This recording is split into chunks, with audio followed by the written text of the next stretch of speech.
नमस्कार, कैसे हैं आप सभी? स्वागत है आप सभी का हमारे इस YouTube channel open study area पर।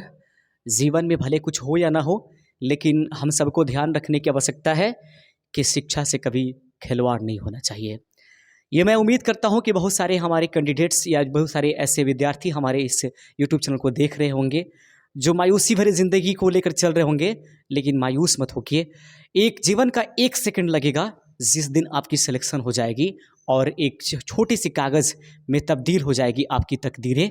बस घबराने की ज़रूरत नहीं है, भरोसा रखिए अपने ऊपर, उम्मीद पर खड़े रहिए और याद रखिएगा अपने पेरेंट्स के लिए, अपने लिए ज़्यादा सही नहीं बल्कि अपने पेरेंट्स के लिए लगातार मेहनत करने की आवश्यकता पड़ेगी और करते भी रहना है, चाहे कितना भी विपरीत परिस्थितियाँ हो। शिक्षा को ड्रॉप नहीं करना है, भले ही आधी रोटी ही खाएंगे, कुछ उतने फैशनेबल में नहीं रहेंगे, लेकिन दुनिया की फैशन जो है उतार कर रख देंगे आने वाले वंशजों के लिए और आने वाले अपने परिवार के लिए। ऐसी दुआओं के साथ कि आप अपने जीवन में बहुत अच्छा कीजिएगा, हम पूर्ण रूप से आपका सपोर्ट करते रहेंगे।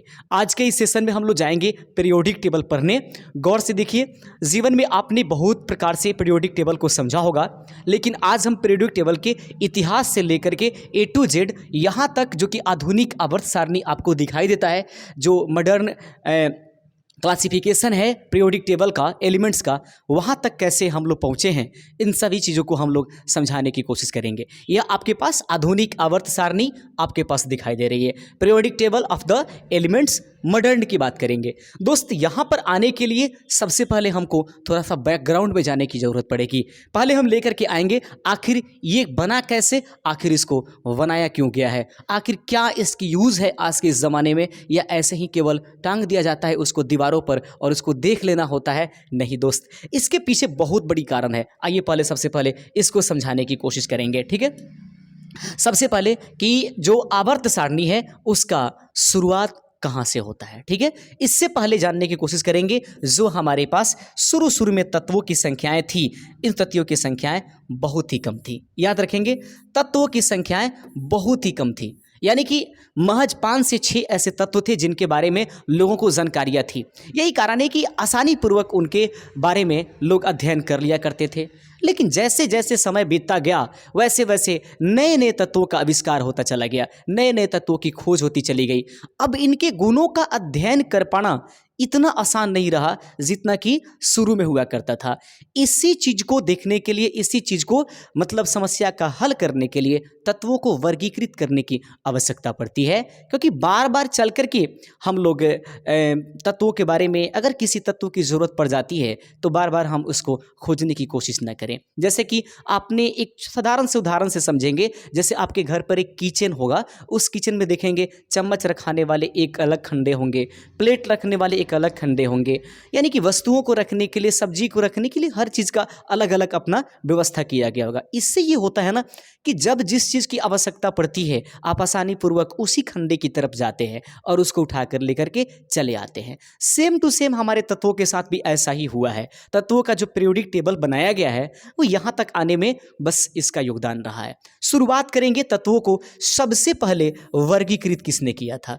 तो सबसे पहले तत्वों को 2 भागों में वर्गीकृत किया गया था, वो जो है धातु और अधातु के रूप में। याद रखेंगे, तत्वों को धातु और अधातु के रूप में वर्गीकृत किया जाता है और इसको वर्गीकृत करने का श्रेय जो होता है सबसे पहले लभवांजे नामक वैज्ञानिक को जाता है। याद रखेंगे, लभवांजे। तो सबसे पहले पूछ देगा कि तत्वों को वर्गीकृत करने का श्रेय किसको जाता है, तो याद रखिएगा लभवांजे ने धातु और अधातु के रूप में तत्वों को बांटा था। यह लभवांजे द्वारा तत्वों को कैसे बांटा गया, धातु और अधातु में। धातु और अधातु के रूप में तत्वों को सबसे पहले वर्गीकृत किसने किया, लभवांजे ने। लभवांजे द्वारा क्या दिया गया, तत्वों का सबसे पहला वर्गीकरण दिया जाता है, ठीक है।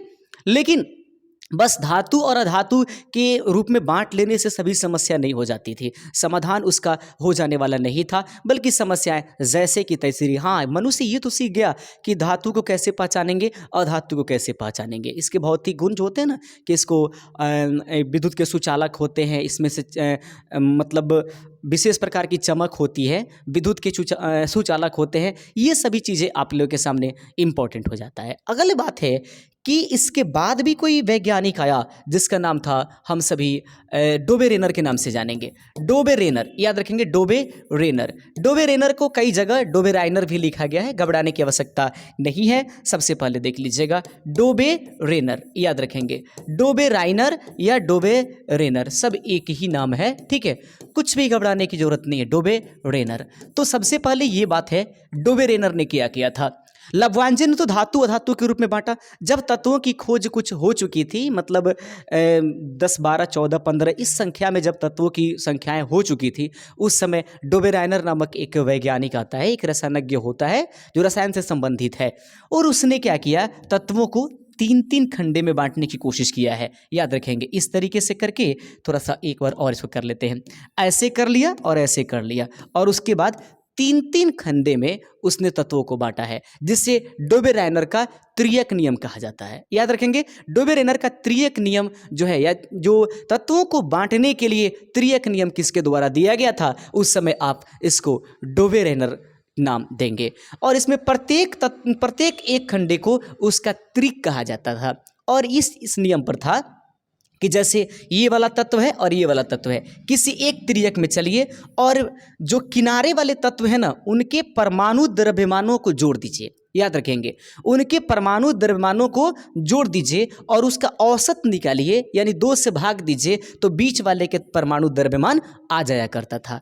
तो एक और बात आती है कि डोबे राइनर ने कौन सा नियम दिया था, त्रियक नियम दिया था। डोबे राइनर ने क्या कहा था, किनारे वाले तत्वों का परमाणु भार जो होता है बीच वाले तत्व के परमाणु भार के लगभग बराबर होता है, ऐसा नहीं कि एक्यूरेट हो जाता है, ठीक है। दूसरी बात कि अगर पूछेगा कि डोबे राइनर का त्रियक नियम किस पर निर्भर था, तो डोबे राइनर का त्रियक नियम जो है वह दोस्त निर्भर करता था परमाणु भार पर।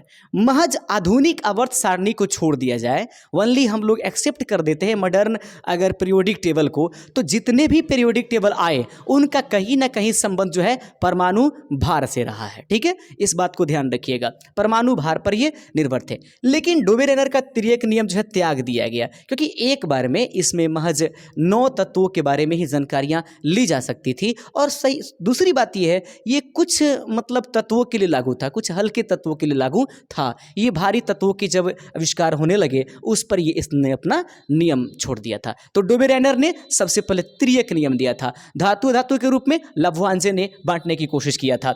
अगला बिंदु एक और समझेंगे, इनकी जो भी समस्याएं रह गई डोबे राइनर का, उस डोबे राइनर की समस्या को समाधान करने के लिए एक और व्यक्ति आया जिसका नाम है न्यूलैंड्स। याद रखेंगे, न्यूलैंड्स ने इस बार त्रियक नियम नहीं बल्कि 8-8 नियम दिया था। याद रखेंगे, न्यूलैंड्स ने क्या किया था, 8-8 जो है भाग में बांटा था। वह नियम था सारे गामा पा, सारा गामा गामा पा धा, उसके बाद नी, 1 2 3 4 5 6 7, ठीक है। इस तरीके से उसने बांटने की कोशिश किया था।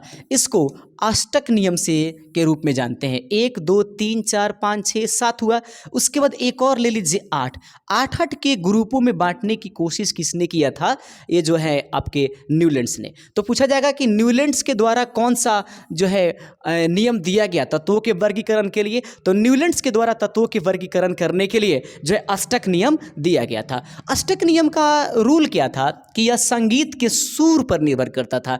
जैसे प्रत्येक सुर का ठीक 8वां जो होता है वह मिलता जुलता है, ठीक है। जैसे सारे गामा पा धा नी सा, फिर सानी धापा मागा रेसा, यानी कि सारे गामा पा धा नी सा, सानी धापा मागा रेसा, इस तरह चलते हैं ना।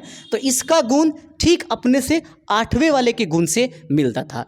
इसी गुण की वजह से इस नियम का नाम न्यूलैंड्स के द्वारा जो दिया गया उसको हम लोग न्यूलैंड्स का अष्टक नियम कहते हैं। न्यूलैंड्स का अष्टक नियम भी परमाणु भार पर ही निर्भर करता था, लेकिन न्यूलैंड्स ने एक बहुत बड़ी गलती कर दिया। न्यूलैंड्स ने कहा कि भविष्य में आने में महज 56 तत्वों का आविष्कार होगा। याद रखिएगा, भविष्य में महज 56 तत्वों का आविष्कार हुआ, मैंने खोज होगा, ये जो कि साबित सही नहीं हुआ, ये गलत यानी कि फ्लॉप हो गया। क्योंकि वर्तमान समय में देख लीजिए 118 से अधिक भी तत्व हैं, यही कारण है कि इनके नियम फ्लॉप हो गए। दूसरी बात कि न्यूलैंड्स से जब अपने तत्वों को ये किए थे, सजाए थे, तो उस समय अक्रिय गैस नहीं था दोस्त। अक्रिय गैस नहीं होने की वजह से जैसे ही अक्रिय गैसों का खोज हुआ, अब ये पहले का गुण 8वें से नहीं बल्कि 7वें से 9वें से मिलने लगा, इसलिए इनका नियम फ्लॉप कर दिया जाता है। तो न्यूलैंड्स के द्वारा क्या दिया गया है? अष्टक नियम। अष्टक नियम किस पर? परमाणु भार के बढ़ते हुए संगीत स्वर जैसे होता है कि प्रत्येक स्वर का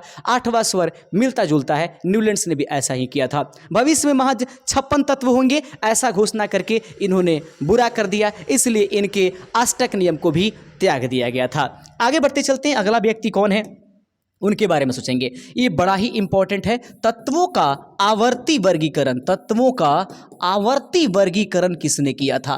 ठीक है, पीरियोडिक जो क्लासिफिकेशन है फर्स्ट ऑफ ऑल किसने करने की कोशिश किया था? अगर ये क्वेश्चन पूछ देता है तो पीरियोडिक जो क्लासिफिकेशन है वो करने का श्रेय जो है मेंडलीफ को जाता है। एक बार क्वेश्चन रेलवे में पूछा गया था, मैं उस एग्जाम्स में था, तो उसमें पूछा गया कि बताइए मेंडलीफ कहाँ का रहने वाला था? तो याद रखिएगा मेंडलीफ जो है रूस का रहने वाला था, इस बिंदु को ध्यान रखिएगा। तत्वों का आवर्ती वर्गीकरण सबसे पहले किसके द्वारा किया गया? तो याद रखिएगा वो आपके पास मेंडलीफ हो जाएंगे। ठीक है, दमित्री मेंडलीफ उनका नाम है। तत्वों को वर्गीकृत किसने किया था? लववांजे ने। त्रियक नियम किसने दिया था? डोबेरेनर ने। अष्टक नियम किसने दिया था? न्यूलैंड्स ने। ठीक है, इस बात को ध्यान रखिएगा। वर्गीकरण किया था तो किस वैज्ञानिक के द्वारा सबसे पहले आवर्ती वर्गीकरण किया गया तत्वों का? तो हैगा आपके पास मेंडलीफ के द्वारा। लेकिन न्यूलैंड्स ने क्या किया था? अष्टक नियम दिया था। ठीक है, क्षैतिज याद रखेंगे, इस तरीके की रहने वाली चीजों को उसने आवर्त कहा था और ऊर्ध्व रहने वाली चीजों को उसने वर्ग कहा था। कुल कितने थे इसके बारे में भी हम जानकारी लेंगे। अब देखते हैं, जब इनके सारे नियम कंप्लीट हो गए तो इन्होंने कहा था कि अपने जो इन्होंने दिया था, मेंडलीफ ने जो अपने आवर्त सारणी दिया था, उन्होंने कुछ कुछ खाली स्थान भी छोड़ दिया था। खाली स्थान छोड़ देने का मतलब होता है कि आने वाले भविष्य में नए तत्वों के आविष्कार होंगे। तो क्वेश्चन पूछ देगा कि किसने अपने आवर्त सारणी के माध्यम से ये बताने की कोशिश किया था कि आने वाले दिन में नए तत्वों के आविष्कार होंगे? तो आप कह दीजिएगा मेंडलीफ ने ऐसा कहा था। दमित्री मेंडलीफ के द्वारा यह योजनाएं दी गई थी। इनका भी जो पीरियोडिक टेबल है वो फ्लॉप हो गया। इसके पीछे बड़ी कारण था। इन्होंने पहले कहा कि हम एक एक तत्वों को रखेंगे, बाद में कहा कि 2 तत्वों को रखेंगे। इन्होंने कहा था कि वर्ग इतने रखेंगे, लेकिन जब अक्रिय गैस का खोज हो गया तो इन्होंने इनको एक अलग शून्य वर्ग बनाने की जरूरत पड़ गई थी। तो क्वेश्चन ये पूछेगा कि बताइए किसने अक्रिय गैसों को रखने के लिए अपने आवर्त सारणी में जो है 9वां एक वर्ग बनाया, जिसको हम लोग शून्य वर्ग के नाम से जानते हैं? तो कह दीजिएगा उस समय इसको मेंडलीफ ने किया था। ठीक है, किसने जगह छोड़ा था? तो मेंडलीफ ने छोड़ा था। क्यों छोड़ा था? आने वाले भविष्य में खोज होंगे। इन्होंने कहा था कि परमाणु के बढ़ते हुए क्रम में सजाएंगे, लेकिन बात ऐसा हो गया कि कभी कुछ के लिए इनको देखा गया है कि हल्के वाले तत्व बाद में आए हैं और भारी वाले तत्व पहले आ गए हैं। इतनी सारी कमियां थी, इन्हीं कमियों की वजह से इनको त्याग दिया गया था। वहां से चल करके पहुंचते हैं अब हम लोग आधुनिक पीरियोडिक टेबल्स, जो कि सबसे सक्सेसफुल है।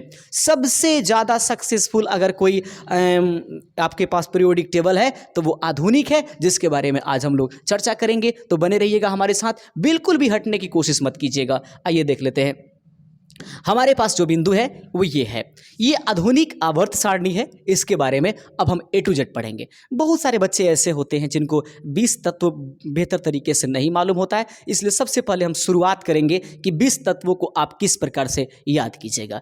सबसे पहले यहाँ पर देख लीजिए, 20 तत्वों को याद करने का साधारण फॉर्मूला है आपके पास। देखिए ये वाला ना ह है, उसके बाद ये ही है, तो पढ़ देंगे ह हे ली, देखेंगे ली बे बी कनो फने न मैग ऑल शिप्स कलर का। याद रखेंगे कलर का।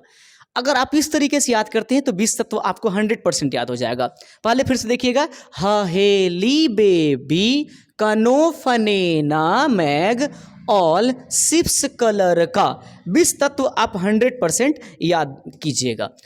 हम लोग 20 तत्वों को देखने की कोशिश करेंगे और 20 तत्व आपके पास ये रह जाएंगे। अब आ जाइए हम लोग आगे बढ़ने की कोशिश करते हैं। चलिए थोड़ा सा इसको मिटा लेते हैं ताकि क्लीन हो जाए।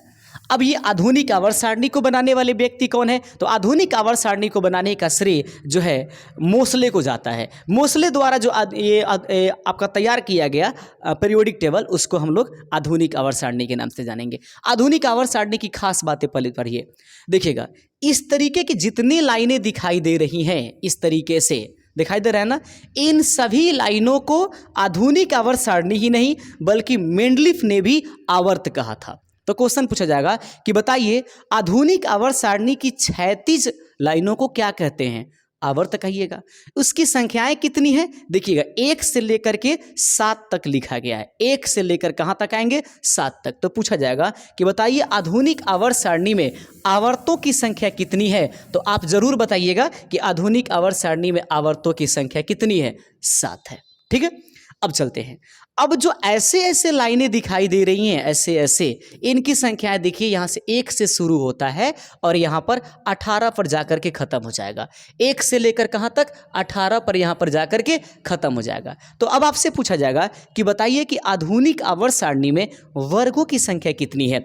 इस वर्ग की संख्या को बताने से पहले हम जानने की कोशिश करेंगे कि आखिर वर्ग किसे कहते हैं। तो देखेंगे, आधुनिक आवर्त सारणी ही नहीं बल्कि मेंडलीफ ने भी अपने आवर्त सारणी में जो ऐसे ऐसे ऊर्ध्व खंडों को रखा था, ऊर्ध्व कतारों को रखने की कोशिश किया था, उसी को हम लोग वर्ग कहते हैं। तो कुल मिलाकर के वर्ग कितने हो जाएंगे? 18। आवर्त कितने हो जाएंगे? 7। ये आधुनिक आवर्त सारणी की बात होगी। अब चलिएगा, आधुनिक आवर्त सारणी को 4 ब्लॉकों में बांटने की कोशिश किया गया है। एक होगा S, उसके बाद P, उसके बाद D और क्या? F।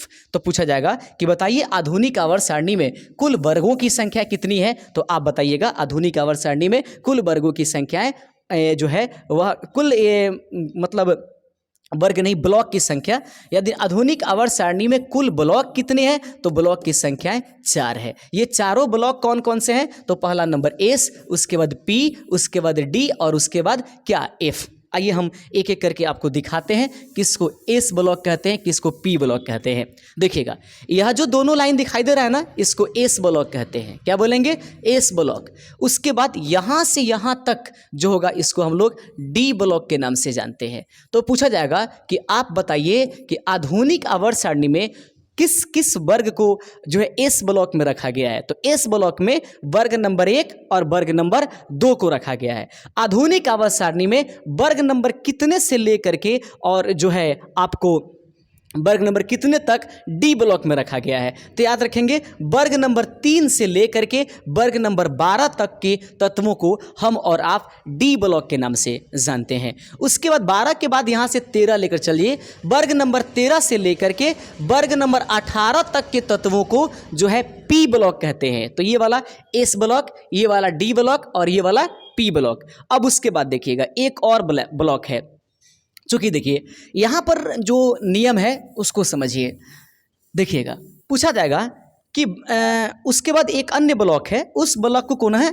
जो ये आधुनिक आवर्त सारणी का 6ठा नंबर ब्लॉक है ये वाला, और 7वां नंबर आवर्त, 6ठा नंबर आवर्त ये वाला है और 7वां नंबर आवर्त ये है। ठीक है, तो 7वें नंबर आवर्त में जो ना लेंथेनियम है ना, लेंथेनियम को निकाल करके एक नीचे वर्ग बनाया गया है।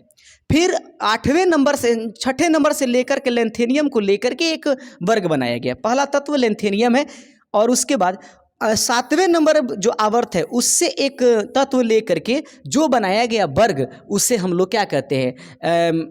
एक्टोनाइड्स कहते हैं। तो एक्टोनियम देखेंगे, एक्टेनियम को लेकर के बनने वाले, एक्टेनियम से शुरू होने वाले तत्व को एक्टोनाइड्स कहते हैं और लेंथेनियम से शुरू होने वाले तत्व को लेंथेनाइड्स के नाम से जानते हैं। तो एक और बात आप ध्यान रखिएगा, पूछे जाएंगे, एग्जामिनेशन का कोई ठिकाना नहीं है कब क्या पूछेगा। देखेंगे, पूछा जाएगा कि बताइए जो F ब्लॉक है आधुनिक आवर्त सारणी में, उसमें कहाँ से कहाँ तक के तत्वों को रखा गया है? तो याद रखेंगे, तत्व नंबर 57 से लेकर के तत्व नंबर 71 तक, ठीक है, तत्वों को लेंथेनाइड्स में रखा गया है। ठीक है, और वर्ग क्या तत्व नंबर AC यानी कि एक्टेनियम 89 से लेकर के और वर्ग जो तत्व नंबर 103 है वहाँ तक रखा गया है। तो 57 से 71 और 89 से 103 तक, याद रखेंगे 103 तक जो है बनाया गया है। तो देखेंगे, पूछा जाएगा F ब्लॉक क्या है? तो लेंथेनाइड्स और एक्टिनाइड्स, इन दोनों को एक साथ एफ ब्लॉक का तत्व कहा जाता है। इन दोनों को क्या बोलेंगे? एफ ब्लॉक का तत्व कहेंगे। उम्मीद है कि आप ये सभी बिंदु समझ रहे होंगे।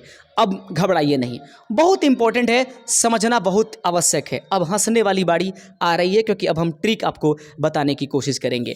आइए देख लेते हैं सबसे पहले ट्रिक। चलिए, सबसे पहले आपको क्या याद रखने हैं? वर्ग कितने हैं आधुनिक आवर्त सारणी में? 18 है। आवर्त कितने हैं? 7 है। याद रखेंगे, लेंथेनाइड्स और एक्टिनाइड्स दोनों को एक साथ क्या कहते हैं? एफ ब्लॉक का तत्व।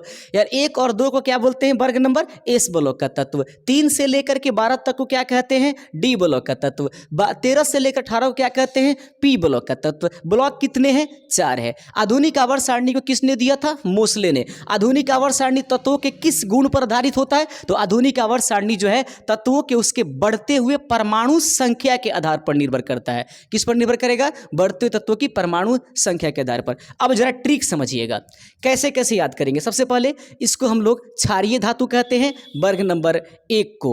वर्ग नंबर 2 को क्षारीय मृद धातु कहते हैं। याद रखिएगा, यहां पर जो वर्ग नंबर 17 है, इसको हैलोजन तत्व के नाम से जानेंगे, याद रखिएगा। उसके बाद ये सभी संक्रमण धातु के नाम से जाना जाता है। कौन सा? यानी डी ब्लॉक के तत्वों को संक्रमण धातु के नाम से भी जानेंगे। तो आइए हम लोग आगे बढ़ने की कोशिश करेंगे और पढ़ाते हैं आपको।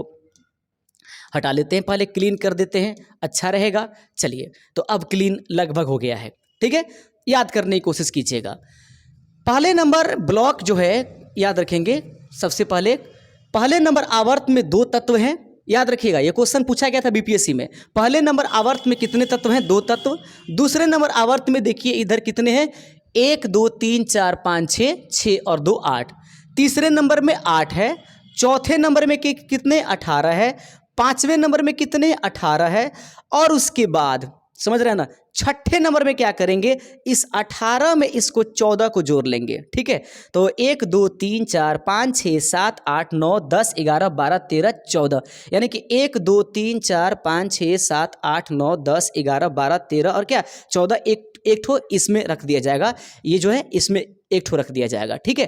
तो यानी कि 18 और फिर 14 कितने हो जाएंगे? 32। तो पूछा जाएगा कुल मिलाकर के जो आवर्त नंबर 6 है, उसमें तत्वों की संख्या कितनी है? 32। अब वर्ग नंबर पूछा जाएगा कि 7 में कितने तत्व हैं, तो अभी वो अपूर्ण है, अभी पूर्ण नहीं हुआ है। आवर्त से संबंधित यही क्वेश्चन पूछा जाएगा। वर्ग नंबर 1 को याद करने का तरीका है, हलीना को रब कैसे फरियाद करे। याद रखेंगे, हलीना को रब कैसे फरियाद करे। अगर आप कुछ जानते होंगे तो आप जरूर कमेंट कीजिएगा। दूसरा नंबर है, बे मांगे का सर बड़ा। इसी को लोग याद करते हैं, बेटा मांगे कन्या सुंदर बाप राजी होए। ऐसे भी लोग याद करते हैं, बेटी मांगे कार स्कूटर बाप बैठ के रोए, यानी बाप रोए। ऐसा मतलब घबराएंगे नहीं, कोई भी लड़की अगर देख रही है हमारे इस वीडियो को तो आहत नहीं होना है, बस इसको फनी रूप से याद करने के लिए किया गया है। इसको याद करेंगे, बाल गंगाधर इंडिया तिलक, ठीक है। उसके बाद कैटरीना शिल्पा जेल में, सलमान करे अब प्यार, नाना पाटेकर आशा सब पड़े बीमार, ठीक है। उसके बाद ओ सनम से तेरी पोल खोल दूंगी, लव यू, ठीक है ना, यहाँ पर लव यू हो रहा है। और फिर कल बाहर आई आंट ओश, ठीक है ना। इस तरीके से आया। अंतिम बड़ा मजेदार हो याद करना, अक्रिय गैस याद नहीं होते हैं तो अक्रिय गैस को याद करने का तरीका बेहद ही आसान है। इसको कहिएगा, हेने आरे कर एक्सरे। याद रखेंगे, हेने आरे कर एक्सरे। अगर आप इस तरीके से इसको याद कर लेते हैं तो उम्मीद करेंगे कि आपको तैयार करते। एक इसमें का बताऊंगा, बाकी ये सब जो है आप लोग कमेंट करके हमें बताइए कि आपने जो पढ़ाई किया इन सभी तत्वों को याद करने का आपने क्या तरीका अपनाया। सभी बातें A to Z समझने की कोशिश ना कीजिए, कुछ ऐसा हमारे पास भी रन दीजिए, कुछ आप भी हमें प्रोवाइड कीजिए। देखिए, ये एक्टिनाइड सीरीज को यानी एक्टिनाइड्स को हम लोग कैसे याद करेंगे? इसको बोलेंगे, एक था पड़ोसन उसने पुकारा अम्मा कम बैक, सफरू इश्क फरमाए मैडम बोले नो लायर। याद रखेंगे, एक था पड़ोसन उसने पुकारा अम्मा कम बैक, सफरू इश्क फरमाए मैडम बोले नो लायर। उम्मीद करते हैं कि आज का ये सेशन आप लोगों को बहुत अच्छा लगा होगा और किसी भी कम्पिटिटिव एग्जाम्स में बैठिए, पीरियोडिक टेबल से कोई क्वेश्चन ऐसा नहीं होगा जो इससे हट करके आपसे पूछा जा रहा होगा। यह लेक्चर्स ज़्यादा था क्योंकि लेक्चर्स की ही ज़रूरत थी इस चैप्टर में। शुक्रिया हमारे साथ अभी तक जुड़ने के लिए। चैनल पर नए हैं तो चैनल को सब्सक्राइब ज़रूर कर दीजिएगा। Thank you.